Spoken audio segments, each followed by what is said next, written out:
So if you want to achieve the fact that you're able to make decisions and choices without thinking that you owe somebody for making them when you think things like that. Say that again? If you want to be able to make choices Yeah. here without being worried about what you owe other people. Yeah, okay, yeah. How are we going to put that into focus? How are we going to measure that? What goals do we need to set? Measure it would be just how much time I give myself. Yeah. Yeah, and what I do with that time is up to me. Okay, so the choice of free allocation of your time.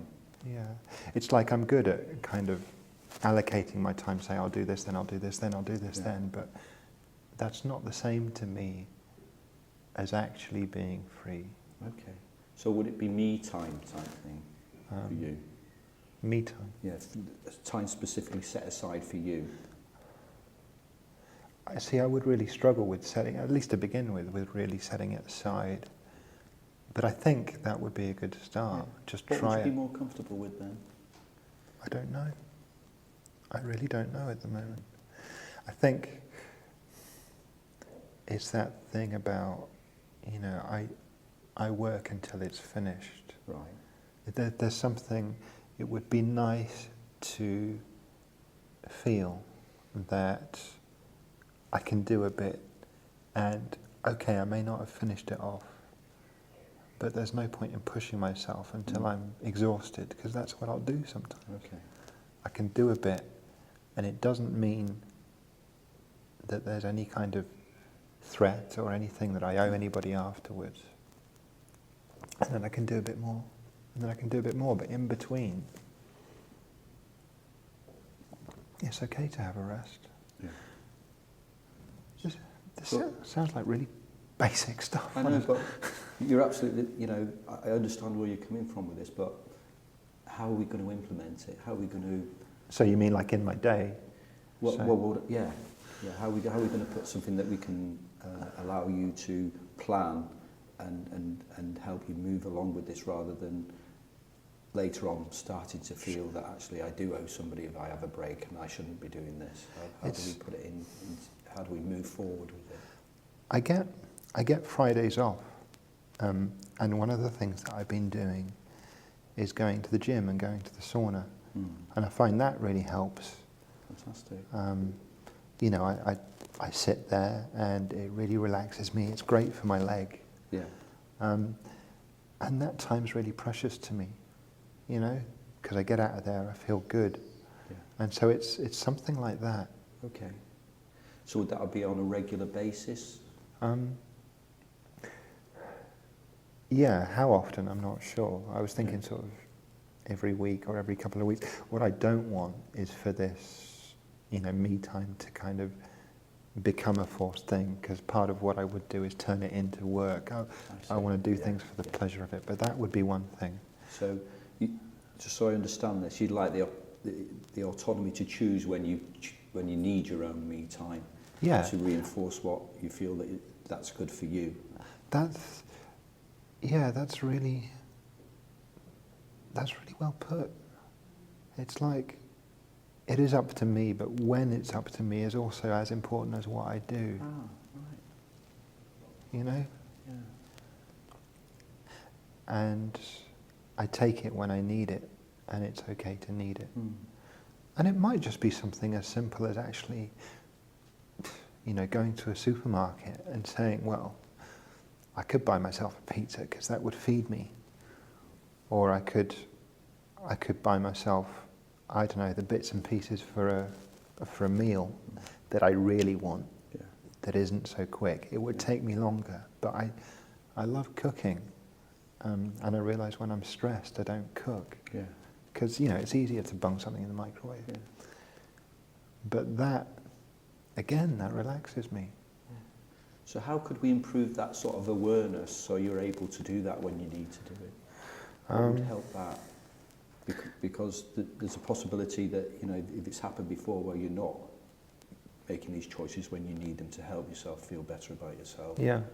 it may happen again. So how can we build something in that's going to improve the awareness of when you need to do something like that?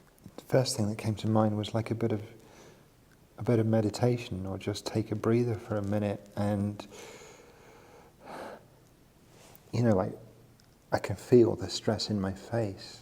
So just to kind of So there are kind of triggers there, aren't there, that tell you that things are not going as well as they should be. You know what would really help actually is to keep my leg comfortable, because it's tense all the time. Yeah. But one of the things that really helps is when my legs are comfortable. It's like the rest of me is more comfortable. I have like a more fluid movement. Again, I've never really thought of that before, never said it out loud. And how would you do that in your day-to-day work then? Stretch for 10 minutes in the morning or something like that. Yeah. So that actually it just becomes part of what I do, and it settles in and it relaxes me. Yeah. And it's good for me too.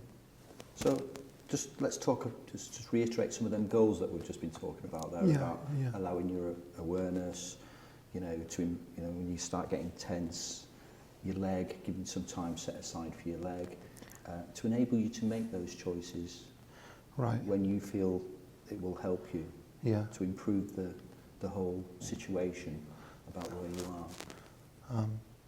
So I'm not quite sure I understand what you mean. What I'm saying is if we're able to, together to set some goals where you're able to put into motion some of these things, so that when you leave here you're able to do that. Yeah. So say for instance that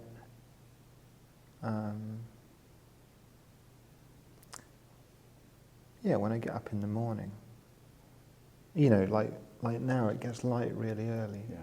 I wake up earlier than I need to really, and just to have a stretch.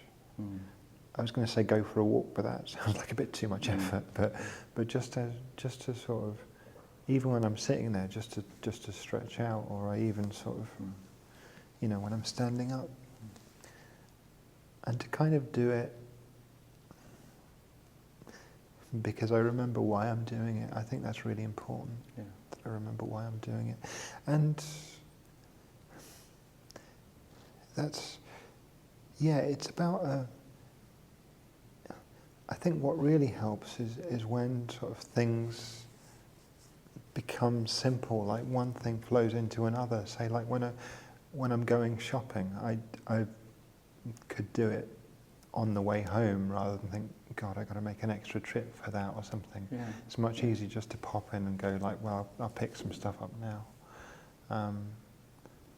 And then, I've got what I need with me, and it's my basic level of happiness is just a bit higher. That sounds really good, Rob. It's a bit like, when people say, they live to work rather than working to live. This is about working so you can live. So it's about putting things into your work that allows you to live. That's, you know what? When I started the new job, it was a shock. And there were a few weeks where I actually got up and I thought, is this what people do for 40 bloody years? Yeah. Get up, go to work, do my thing, come home.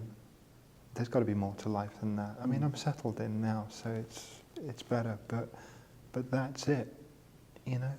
I want to. And this is where it goes back to the how time is precious. I want to spend my time well. I don't mean live up to something. I just mean spend it how I want to spend it. Yeah. And I want to live rather than struggle, rather than work. Because the other thing I've always been told, one way or another, is that I could do better than I am.